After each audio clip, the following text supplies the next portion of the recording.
We made the Trust Cancer Care Academy is going to be open this week. Dr. Edith Swansea is a doctor at the Premium Center for the Trust Hospital. She's here with Nurse Louisa O'Day. She's a nurse OPD Trust Hospital. Ladies, welcome to the show. Thank you. Why are you in pink and why are you in blue?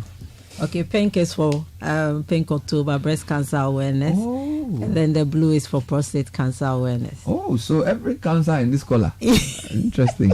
So the Cancer Care Academy, what is that? And tell us about that. Okay, so the Cancer Academy actually is born out of a need that the Trust Hospital identified. Okay. So as a hospital, we see people coming to the OPD, and some of them are suffering from cancers, different kinds of cancers.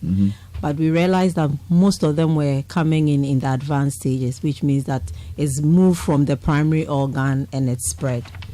So that led to us starting Pink October campaign, prostate cancer campaign, Blue November.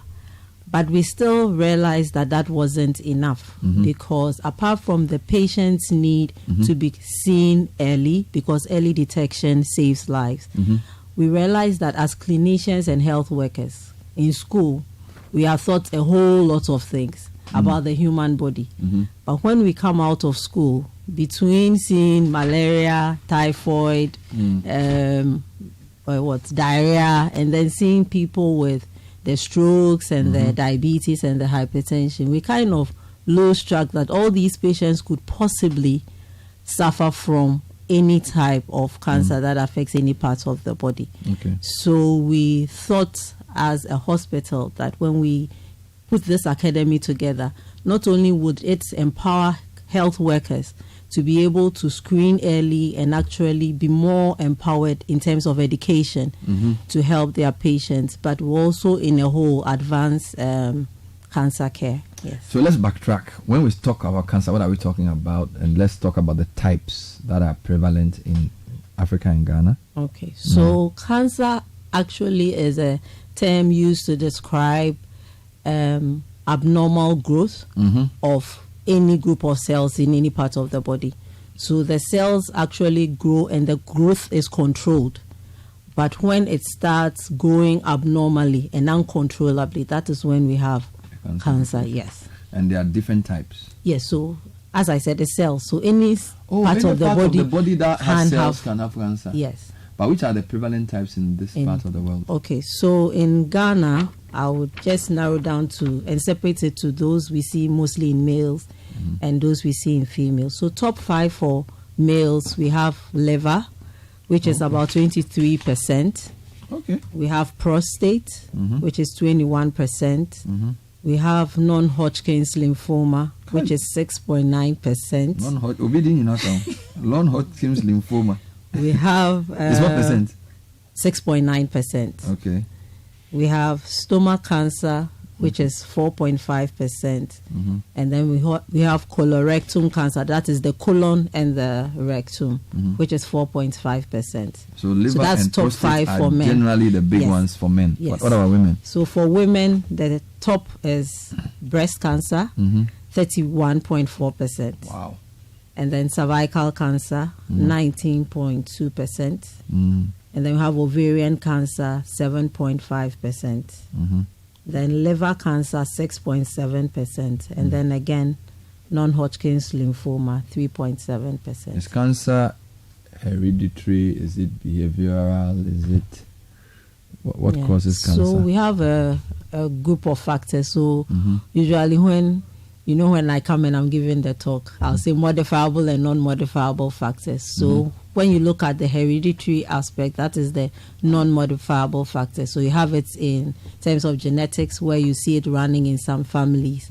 And then you look at the modifiable factors, where you have your diet, if you're not exercising, you're overweight, if you're taking certain drugs, yes. So there are things that you do that can predispose you to cancer, but there are some things that you can't really do. There's nothing you can do about it. So you introduced the Pink October, the Blue November to help create awareness about cancer and also to do. Why do you emphasize screening? Why do you screen people? What do you want to find?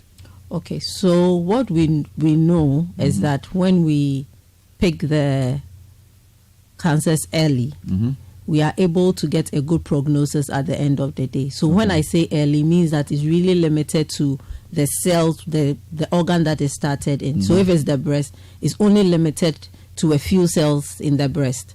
And so we are able to deal with it quickly before it spreads to other major organs. Yes. So when you detect it early, it means you can identify it and you do something, you remove it. You can do something about it, yes. So and the outcome is much, much better.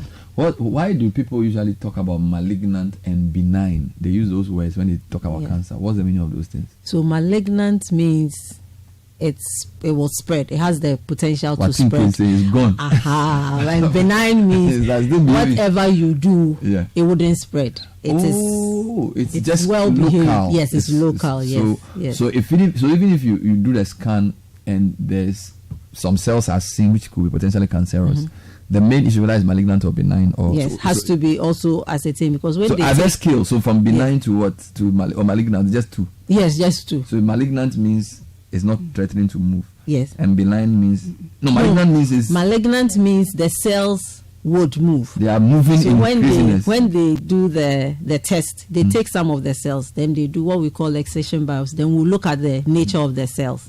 So when we look at the cells, these cells, they will move. Then when it's benign, when you look at the cells, means that so detection of cancer is not a death sentence if it's detected early. Yes. That's what you're saying. Yes. Okay. What will the academy do for people? So the academy is to enlighten, like my colleague said, health workers and non-health workers as well. Okay. So that the focus, like we say, is to screen. We are screening, we are educating, we are encouraging. So we are bringing on board researchers, all those who are into cancer and health care. Okay. Because for instance, you are not a health person, but you are interested in knowing more. Oh, okay. So the academy is open up to come and learn. You might also have questions you can ask, and so let's say your questions and all those things are sorted out at the academy. Wow. So this is like Cancer 101. Do I need to register to come? Yes, there's a link we'll share as we go on. It's on the social media handles of the hospital. Yes. So we have on Facebook, Instagram, X, LinkedIn, and then YouTube. So you can register and then attend. Yes. Will they give me a certificate when I finish? I'm just coming to learn. Okay, so we mean certificates. Wow. We know the challenge. We make what? So the certificates are for the professionals, the healthcare professionals. Well, the normal people, we can just come and listen. Doctors, the nurses, and but the can I understand what they'll be saying? Will I understand it? Yes. So actually, what the theme of this year's academy is: closing the care gap, advancing cancer care through education and collaboration. So education in terms of educating the health workers to know more, to actually bring them their minds to it and to think about it, and then when they are seeing their patients to implement it, to know where to refer cases when they identify it wherever they may be.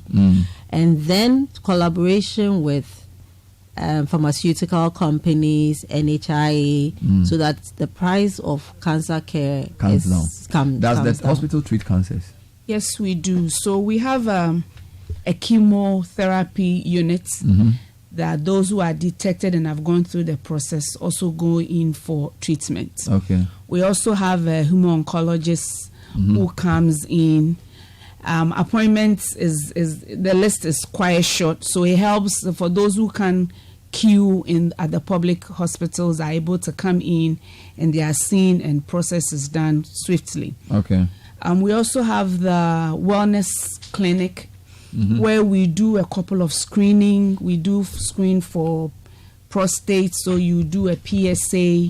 We screen for cervical cancers where you can do the pap smear. Okay. We do CA125, which screens for ovarian cancers and endometrial.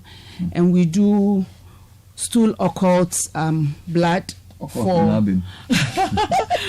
colorectal cancers. And all these are We don't have queues. It's quite, it's a phone call away. You make an appointment and you come in and you are sorted out. Final contact number. How can people get in touch with you guys? Okay, so the number is 0545 949 138.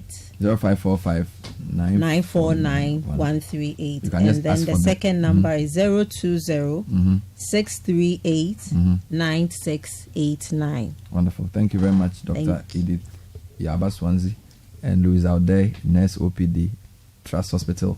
She's at the Premium Center. They are basically helping us know more about cancer so we can detect early, and hopefully one day a cure will come. Until so then, the occult means it's hidden. I hear you. It's not easy. At school we all go some.